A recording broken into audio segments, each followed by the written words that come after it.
जामिया ने अपने बहुत आर्ग्यूमेंट रखे, लेकिन अदालत ने उनकी किसी भी दलील को नहीं माना। जामिया के हक़ के लिए ये कोर्ट ने जो है फ़ैसला दिया और इंशाल्लाह ये ज़मीन जो है वो जामिया ही को मिलेगी। जिन जिन लोगों ने इसके ऊपर साइन किए हैं इंशाल्लाह वो लोग जेल के अंदर जाएंगे, ये मैं 100% श्योरिटी के साथ कह रहा हूँ। उन्होंने मेरे ख़िलाफ़ एक जो AR assistant registrar Naseem Haider हैं, उनसे मेरे ख़िलाफ़ एक कंप्लेंट कराई है कि इसने मेरे घर पे प्रोफेशनल गुंडे भेजे। इसका सर्किल रेट है, सर्किल रेट तकरीबन 5 या 6 करोड़ रुपए है। जामिया चाहे सरकार को लिख के सरकार एक्वायर करके जामिया को दे देगी।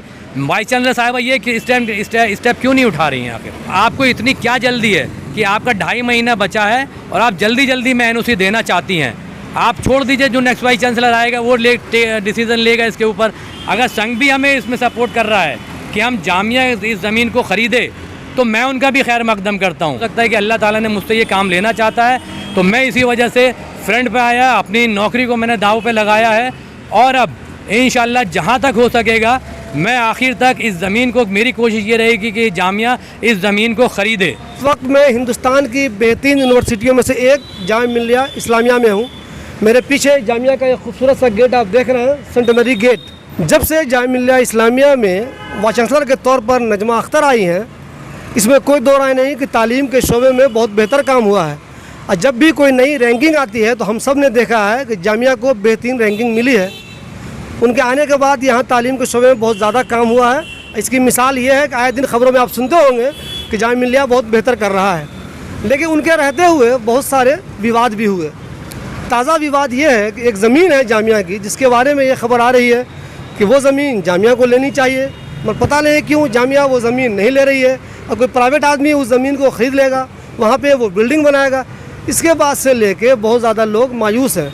जो लोग जामिया के स्टूडेंट हैं वो भी, जो जामिया के फॉर्मर स्टूडेंट हैं वो भी, और जो जामिया जैसे इदारे से मोहब्बत करते हैं वो भी इस बात को लेकर चिंतित है कि आखिर जामिया की VC नजमा अख्तर मैडम ऐसा क्यों कर रही हैं, वो इस ज़मीन को क्यों नहीं लेना चाहती हैं। वो उनसे रिक्वेस्ट भी कर रहे हैं बहुत से लोग कि मैडम, जो हमने पिछला इंटरव्यू बद्र आलम साहब का किया था, जो जामिया ओल्ड बॉयज़ एसोसिएशन के सेक्रेटरी हैं, उसे भी बहुत से लोगों ने कमेंट किया है कि ये ज़मीन जामिया को ही लेनी चाहिए। अब ताज़ा मामला ये है कि ये मामला चला गया अदालत में। हमारे साथ हारिसुल हक साहब हैं। हारिसुल हक जामिया मिडिल स्कूल में टीचर हैं। हारिस साहब, मुझे ये बताइए, पहले तो ये मामला चल रहा था, लोग कह रहे थे कि जामिया को ज़मीन लेनी चाहिए। फिर जामिया ओल्ड बॉयज़ के जो हैं आजमी वाले, उन्होंने भी कहा कि नहीं, ये ज़मीन जामिया को लेनी चाहिए। ये मामला चल ही रहा था कि अब चले गए अदालत। अब अदालत क्यों गए? मैं सबसे पहले अपनी बात शुरू यहाँ से करूँगा कि जो हमारा कॉन्स्टिट्यूशन ऑफ इंडिया है उसका आर्टिकल 19 हमें स्पीक की पावर देता है, बोलने की पावर देता है, ताकत देता है। तो आर्टिकल 19 के तहत ही मैं अपनी बात रख रहा हूँ। मैं अदालत इसलिए गया क्योंकि ये हमें मालूम था कि ये एक्सचेंज डीड है। एक्सचेंज डीड के तहत ये ज़मीन जो है जामिया ने इनको दी थी। तो ये सारे कागजात ये प्रूफ करते हैं कि पहली पार्टी जामिया है। अगर वो ज़मीन बेचते हैं तो ये ज़मीन पहले जामिया लेगी, उसके बाद कोई थर्ड पार्टी लेगी। तो अदालत ने भी इसको देखते हुए, सारी चीज़ों को सुनते हुए, जामिया ने अपने बहुत आर्ग्यूमेंट रखे, लेकिन अदालत ने उनकी किसी भी दलील को नहीं माना और 23 नवंबर तक इसके लिए स्टे कर दिया।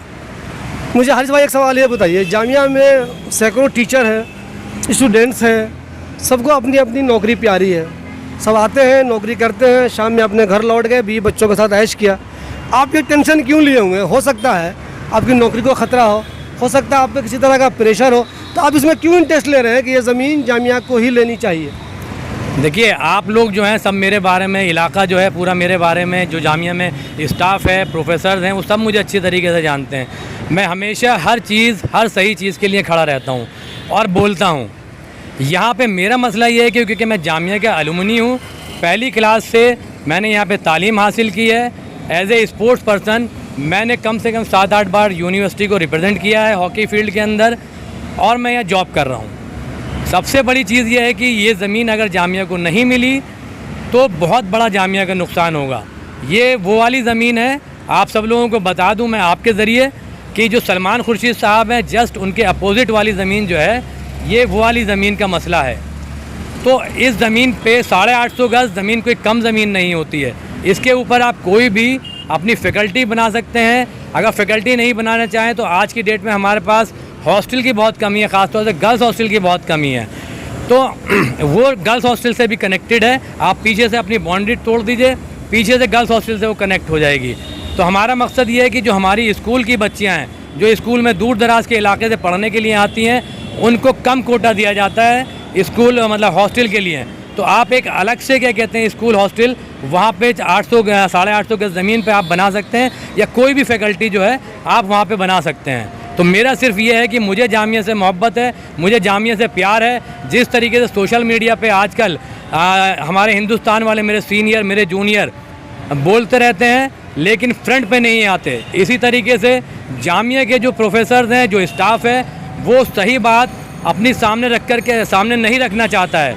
तो मैंने एक ये कोशिश की कि अल्लाह ताला, हो सकता है कि अल्लाह ताला ने मुझसे ये काम लेना चाहता है, तो मैं इसी वजह से फ्रंट पे आया, अपनी नौकरी को मैंने दांव पे लगाया है। और अब इंशाल्लाह जहाँ तक हो सकेगा मैं आखिर तक इस ज़मीन को, मेरी कोशिश ये रहेगी कि जामिया इस ज़मीन को ख़रीदे। फैसले में है क्या, जो ऑर्डर आया वो क्या है वो? अभी तो कोर्ट ने सिर्फ इतना फ़ैसला किया है कि जामिया को ये कहा है कि 4 हफ्ते में आप अपना रिप्लाई फ़ाइल कीजिए, और 23 नवंबर उन्होंने डेट डाली है और स्टेटस को मेंटेन करने के लिए 23 नवंबर तक। हाँ 23 नवंबर। मैं तो सुना है कि उससे पहले ही वीसी यहाँ से जा रही है, तो फिर क्या होगा? जी 10 नवंबर को वीसी का लास्ट वर्किंग डे है। 10 नवंबर को इंशाल्लाह वो हमें अलविदा कह करके चली जाएंगी। तो मुझे ये बताइए कि जामिया, आपको जो लगता है आपकी अपनी मालूमात के हिसाब से, जामिया आखिर इस ज़मीन को लेने में इंटरेस्टेड क्यों नहीं है? देखिए ये वाला सवाल आपका बड़ा ख़तरनाक सवाल है कि जामिया क्यों इंटरेस्ट नहीं दिखा रहा है इस ज़मीन को परचेज़ करने के लिए। मैं आपको एक बहुत मज़ेदार बताऊं, जो 4 अगस्त की जो ईसी की मीटिंग हुई थी, उसी सेम मीटिंग के अंदर जो जामिया ने 4 अपनी ज़मीनें लीज़ के ऊपर दे रखी हैं, मुशीरुल हक साहब को, इस्लाही साहब को, तैयब साहब को, और एक शायद चौथा नाम मुझे याद नहीं आ रहा कौन है, उन चारों की लीज़ वो कैंसिल कर रही है, ये शो करके कि हमें ज़मीनों की ज़रूरत है, इस वजह से हम लीज़ कैंसिल कर रहे हैं।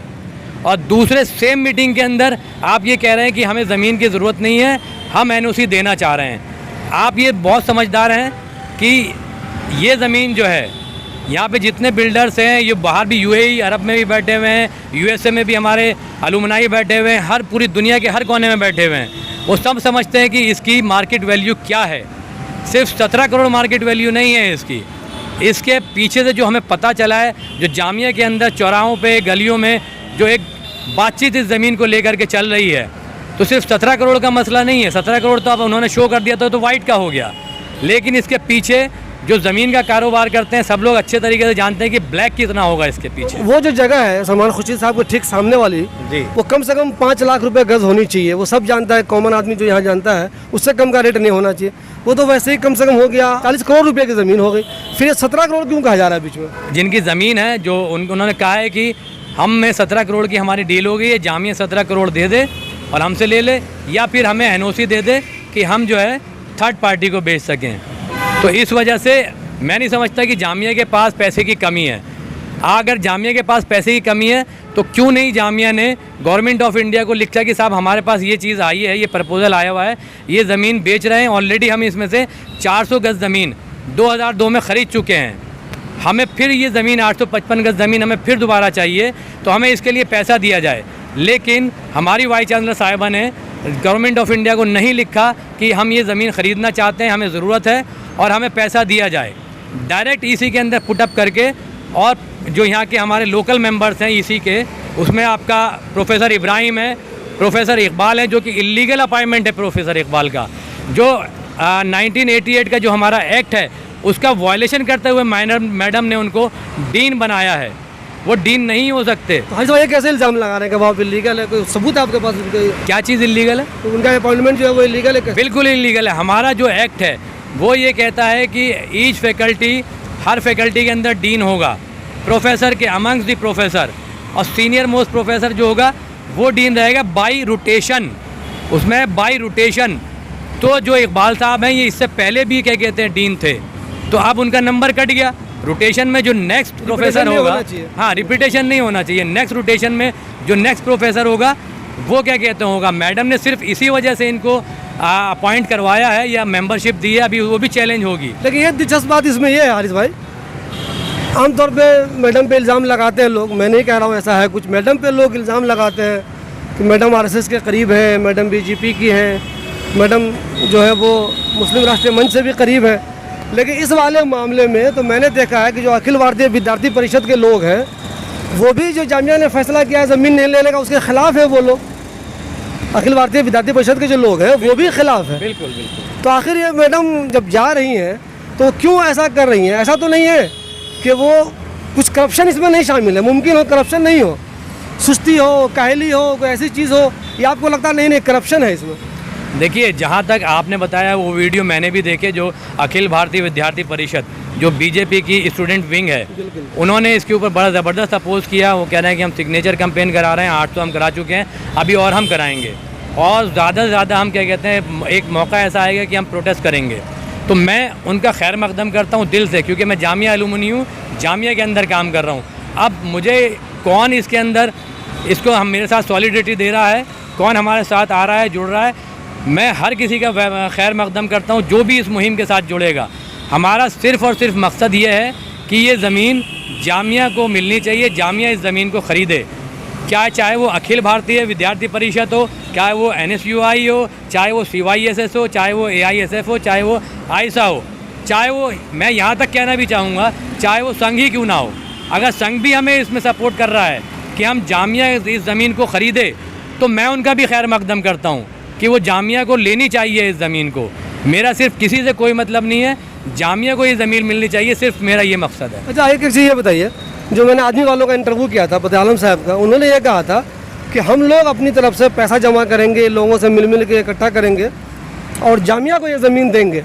इस वाले में क्या कहना है आपका इस ताल्लुक से? देखिए, ये तो बहुत अच्छा आदमी वालों ने स्टैंड लिया है कि अगर जामिया ये हमको बताए कि जामिया ज़मीन क्यों नहीं लेना चाहती, रीज़न्स दे उसके, कि यहाँ पर एक चीज़ ये भी है कि हमारे यहाँ पर एक प्लानिंग कमेटी है जामिया के अंदर, आपको ये केस वहाँ पे रेफ़र करना था, फिर उसके जो रीज़न्स होते, जो उनके व्यूज़ होते, फिर अप्रूवल होता, फिर जाकर के सारी चीज़ें होती।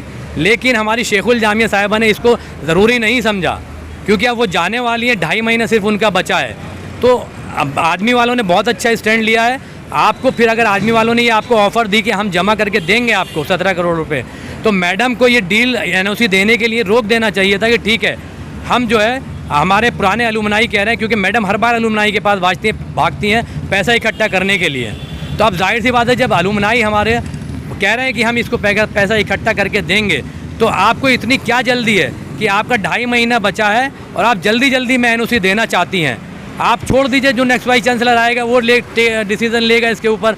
नहीं है तो आप आदमी वालों से कहें कि आप किस तरीके से हम पैसा जमा करके देंगे, वो बिल्कुल देंगे, उसमें हम भी कंट्रीब्यूट करेंगे। हम इलाके में जाएंगे, जिस तरीके से अलीगढ़ को सर सैयद साहब ने बनाया, भीख मांग करके बनाया, हम लोग भी जाएंगे, इलाके में जाएंगे, लोगों के पास जाएंगे कि भैया जामिया को ज़मीन की ज़रूरत है, पैसा है नहीं, आप पैसे दीजिए, ज़रूर लोग पैसा देंगे। 17 करोड़ कोई बहुत बड़ी अमाउंट है नहीं। और लेकिन इसके साथ साथ एक चीज़ और भी बता दूँ, जो इसका सर्किल रेट है, सर्किल रेट तकरीबन 5 या 6 करोड़ रुपये है। जामिया चाहे सरकार को लिख के सरकार एक्वायर करके जामिया को दे देगी। वाइस चांसलर साहब ये स्टेप क्यों नहीं उठा रही हैं आखिर? मैंने पति आलम साहब से भी एक सवाल किया था कि ऐसा तो नहीं है कि ज़मीन चूँकि बहुत महंगी है, हर कोई महंगी ज़मीन का पैसे का लालची होता है, तो मैंने उनसे कहा था कि ऐसा तो नहीं है कि आप लोग अपने चक्कर में हैं कि आदमी वाले ले लें, वहाँ पे बिल्डिंग बनाएं, उसमें पैसे कमाएं। उनसे मैंने ये सवाल किया था, ये सवाल मैं आपसे भी कर रहा हूँ। तो ऐसा तो नहीं है कि आप जो है अपने किसी फ़ायदे के लिए काम कर रहे हैं? देखिए, मैं तो एक छोटा सा मास्टर आदमी हूँ, फिज़िकल एजुकेशन टीचर हूँ जामिया मिडिल स्कूल में, सब जानते हैं। तो इसमें आप खुद सोच सकते हैं, सब लोग खुद समझ सकते हैं कि भाई मेरा क्या फ़ायदा है। कभी मैंने आज से आज तक किसी भी इलाके में चाहता तो मैं क्योंकि पैदा यहीं पर हुआ हूँ, मेरी ना जाने कितनी प्रॉपर्टी होती, लेकिन मैं आज से आज तक प्रॉपर्टी के चक्कर में पड़ा ही नहीं हूँ। तो इस चक्कर में इस चीज़ के लिए तो कोई मुझे कह ही नहीं सकता कि साहब आपका कोई फ़ायदा है या मेरा कोई फ़ायदा ही नहीं है। मैं तो सिर्फ जामिया के लिए लड़ रहा हूँ, जामिया के लिए कह रहा हूँ कि जामिया इस ज़मीन को ले, जामिया इस ज़मीन को ख़रीदे। अच्छा, मैंने सुना है कि जब आप स्टे ऑर्डर ले आए तो आपको प्रेशर में लेने के लिए धमकाने की कोशिश हुई, किसी ने शिकायत भी कर दी शायद आपका, ऐसे कुछ है क्या? जी बिल्कुल, आप सही कह रहे हैं। तो आपको पता है कि जाहिर सी बात है कि वाइस चांसलर साहिबा को इतना बड़ा झटका लगा है। हाई कोर्ट ने स्टे दिया है, इसके ऊपर कोई स्टेटस को मेंटेन करने के लिए बोला गया है, तो अब जाहिर सी बात है इसका रिपरकेशन तो आएगा। भाई वाइस चांसलर पावरफुल है, पावरफुल आदमी है, मैं एक छोटा सा मास्टर आदमी, तो जाहिर सी बात है उन्होंने मेरे ख़िलाफ़ एक जो AR assistant registrar Naseem Haider हैं, उनसे मेरे ख़िलाफ़ एक कंप्लेंट कराई है कि इसने मेरे घर पे प्रोफेशनल गुंडे भेजे। अब आप ये बताइए मेरा क्या ताल्लुक़ नसीम हैदर से?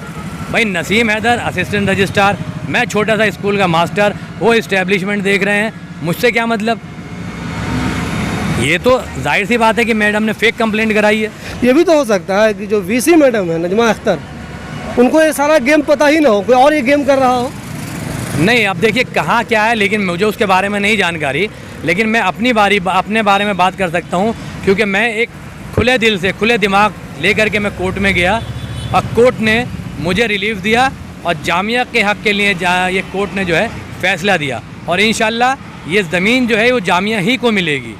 मैं ये कोशिश मेरी पूरी ये रहेगी कि ये ज़मीन जामिया को मिले। और एक चीज़ मैं आपके ज़रिए, एक 3 प्रोफेसर हैं, प्रोफेसर इकबाल साहब, प्रोफेसर इब्राहिम साहब, प्रोफेसर मामून नौमानी साहब जो फैकल्टी डीन है फ़ाइन आर्ट। इकबाल साहब लॉ के डीन हैं और इब्राहिम साहब जो हैं वो DSW हैं।